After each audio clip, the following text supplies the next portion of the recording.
For a long time, Puerto Rico did not have a legal framework for private equity funds, and therefore there were only a few on the island.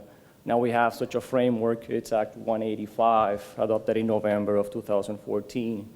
It is part of the Commonwealth's efforts to promote economic development and private investment by improving the access to capital for businesses and entrepreneurs in different stages of development. It is an alternative to traditional commercial lending by banks and other lenders that are unwilling or unable to invest in non-traditional loans or debt securities due to regulatory or other constraints. The law, in essence, provides a structure under which an investor can deploy capital with limited personal liability, without double taxation, and with significant tax incentives that I will discuss later on. Under the law, any partnership or LLC, whether organized in Puerto Rico or outside Puerto Rico, is eligible to become a private equity fund if it's in the business of investing in securities or financial instruments. But it's subject to certain requirements. I have summarized the requirements. There are 8 main categories. First one is physical presence. The fund has to have an office in Puerto Rico. Generally, the managing member or general partner provides the office facilities for the fund. The second requirement is a general investment requirement. At least 80% of the fund's paid-in capital must be invested in securities or financial instruments that are not publicly traded at the time of acquisition. That includes stocks, bonds, notes, loans, debentures. The remaining 20% may be invested in certain short-term instruments that are listed in the law, like, for example, 90-day resale agreements with banks and broker-dealers. The third requirement is a Puerto Rico investment requirement. To understand this requirement, I need to point out that the law creates 2 types of private equity funds: a PEF, or private equity fund, and a PRPEF, Puerto Rico private equity fund. The difference is only relevant for purposes of the Puerto Rico investment requirement and for purposes of the income tax deduction that the investor can take, which I will discuss later. So, the Puerto Rico investment requirement is as follows: no later than 4 years of the fund's organization date, and at each fiscal year end thereafter, at least 15% of the fund's paid-in capital has to be invested in companies that are actively engaged in trade or business and that are either organized in Puerto Rico or organized outside Puerto Rico.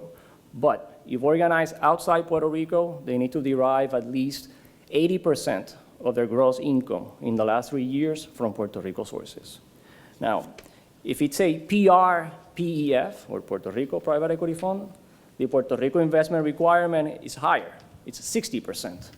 Again, 60% of the fund's paid-in capital has to be invested in companies that are actively engaged in trade or business and that fall in one of 4 categories: that are organized in Puerto Rico or organized outside Puerto Rico, but that derive at least 80% of their gross income from Puerto Rico sources in the last 3 years, or that are exempt investment trusts registered in Puerto Rico, or that are organizing outside Puerto Rico, but that relocate to Puerto Rico within 6 months after the fund's investment, and thereafter, in each 12-month period, complies with the 80% gross income test that I mentioned.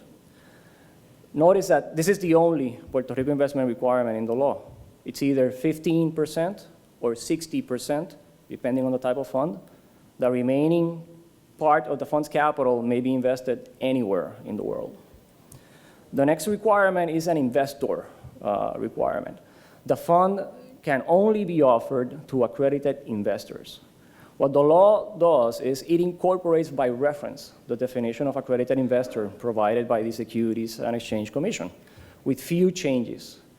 One of those changes is that our law, Act 185, specifically includes international banking entities, or IBEs, and international financial entities, IFEs, as eligible investors. And this is significant because under Puerto Rico law, an IBE or an IFE is limited in its ability to invest or conduct activities in Puerto Rico. Most of its activities and investments have to be conducted outside Puerto Rico with foreigners. So under Act 185, you could have an IBE or an IFE as an investor in the fund. The next requirement is an advisor requirement. The fund has to hire an investment advisor that has an office in Puerto Rico, that is engaged in trade or business in Puerto Rico, and that is duly registered or exempt from registration under applicable law. Later on, I'll highlight a registration exemption that the Office of the Commissioner of Financial Institutions adopted for private fund advisors.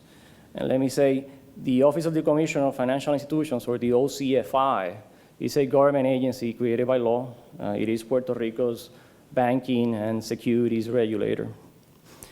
The next requirement is a diversification requirement. No later than 4 years after the fund's organization date, no more than 20% of its paid-in capital may be invested in any single issuer or in a commonly controlled group of corporations or related entities. There's also a capital requirement, which is a minimum capital requirement, which is $10 million, including commitments to the fund, no later than 24 months after the fund's first closing date. And last but not least is an advisory board requirement. The fund has to have an advisory board, and at least one of its investors has to be a member. The law doesn't say what is the role of the board, other than to provide that it has to be a forum where matters of interest to the investors have to be addressed. Notice that there's no minimum minimum number of investors required. So you could have a private equity fund under Act 185 with a single investor, as long as the minimum capital requirement is met. Now, even if the fund complies with each of those requirements, it will not be an Act 185 fund unless it files a timely election with the Puerto Rico Treasury Department. It has 90 days to do it after the organization date. So the first thing you do when you organize an Act 185 fund is file the election. Currently, there's no specific form for that election. It's a simple one-page document in which the fund basically elects to be treated as a private equity fund under Act 185.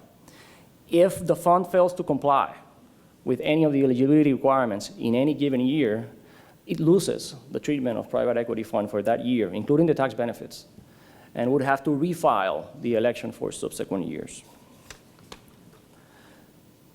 The law also provides disclosure, reporting, and other requirements, which I have summarized here. Let me point out, a fund under Act 185 is exempt from registration under the Puerto Rico Investment Companies Act.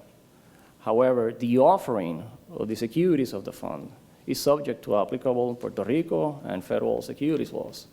In most instances, the offering of the securities is conducted through a private placement. That is a transaction not involving a public offering of securities, and therefore will be exempt from registration. But there will be a notice filing requirement with the OCFI. The notice filing requirement is fairly simple. It includes 3 things. First, a copy of the fund's Form D as filed with the Securities and Exchange Commission. Second, a consent to service of process for non-criminal actions. And third, a filing fee of $1,500. That's it. There's also a reporting requirement.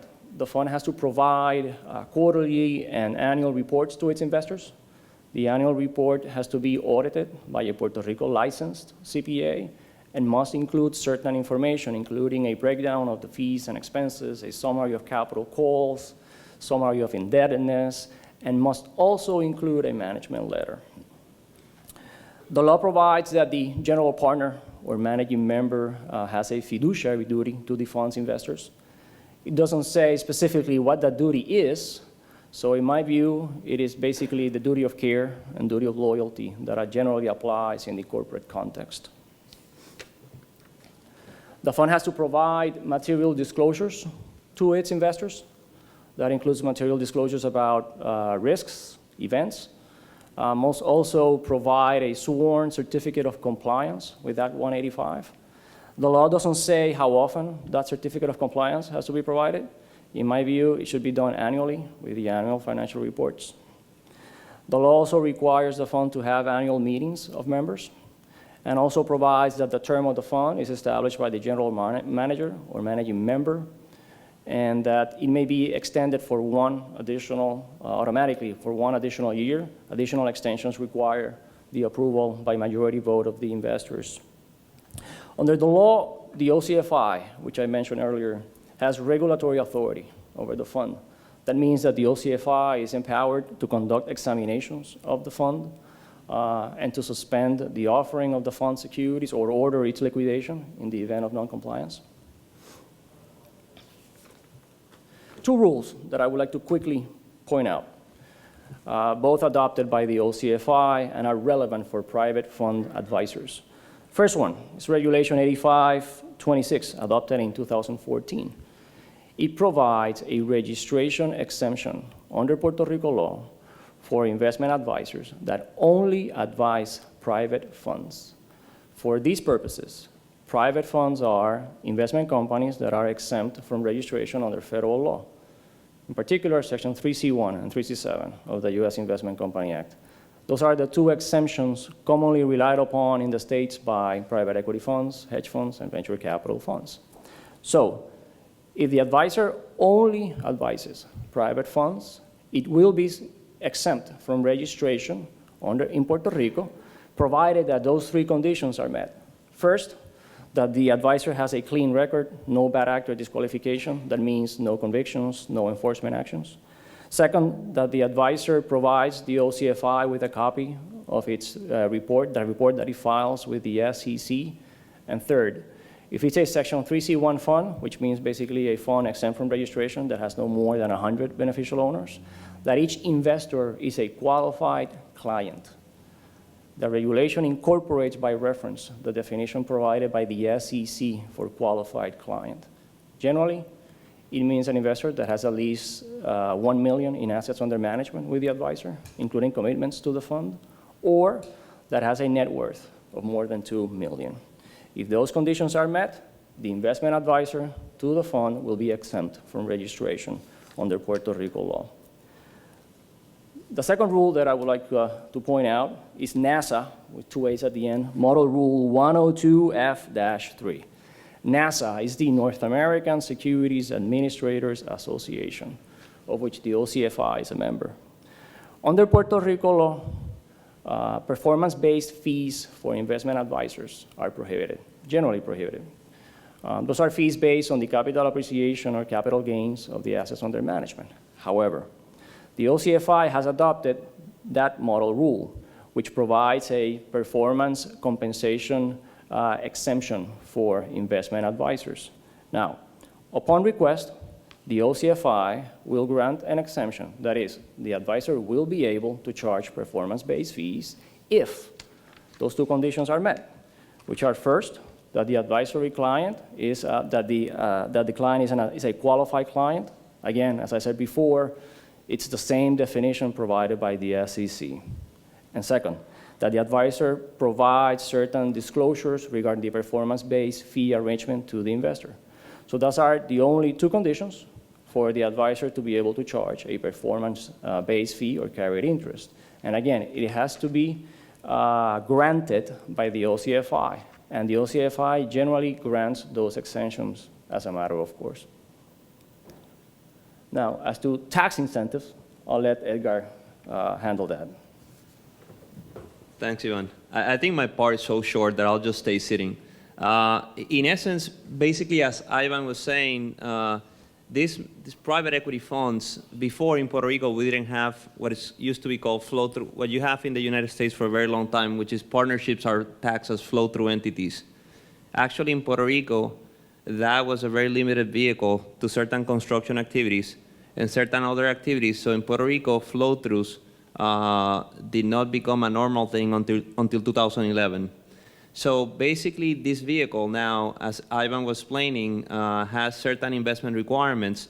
But as you heard, basically you have the ability to invest in pretty much any type of security.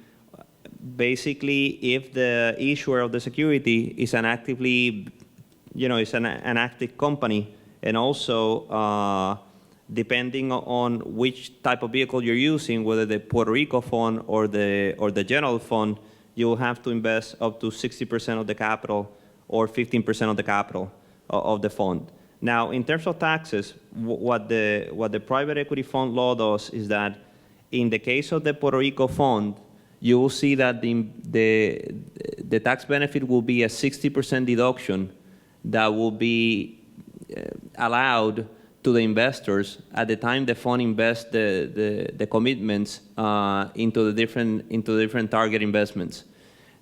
Basically, the idea of providing this 60% deduction is in essence to give a tax benefit to those Puerto Rico investors that participate in the fund. As you will see, or as you can see in this illustration, capital gains from these funds are basically taxed at zero.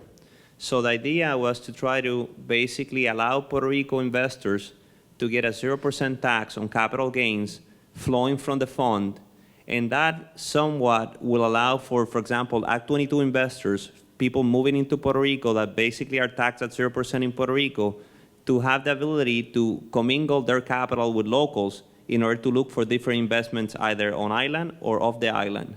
Because through this vehicle, now locals will have the opportunity to get their capital gains at 0%. Also, the law provides a special rate with respect to interest and dividends. Interest and dividends flowing through the fund to the LPs, to the investors, to the accredited investors, will be taxed at a 10% rate. Assuming that a person is an Act 22 individual that is investing through the fund, interest and dividends will be 0% by virtue of Act 22.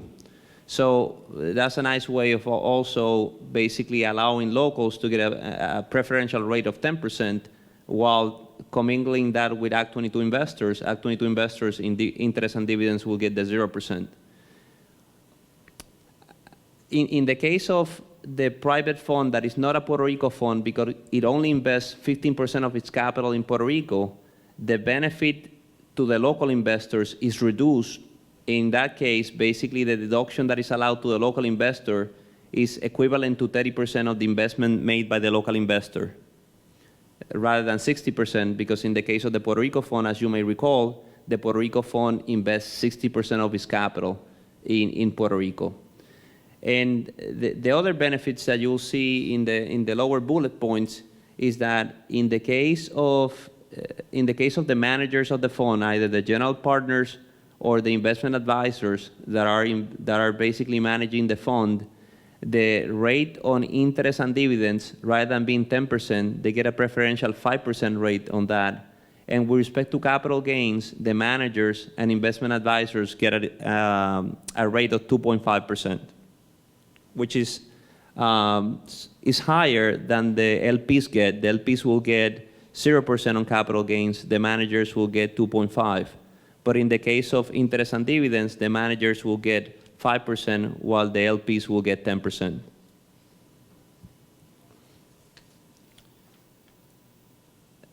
And the last two bullet points, basically what they cover is that in Puerto Rico, we have other local taxes. And in essence, this fund, basically because it's structured as a partnership, the fund in itself will not pay any income taxes, and the fund will not pay any property taxes or municipal license taxes. So basically, the fund in and of itself is not subject to any Puerto Rico or local taxes, such as property or municipal license. Also, the last bullet point is trying to clarify that also investors will not be subject to the municipal license tax, which is a local tax on the income flowing up from the funds. And those basically are the tax benefits afforded under the private equity fund law.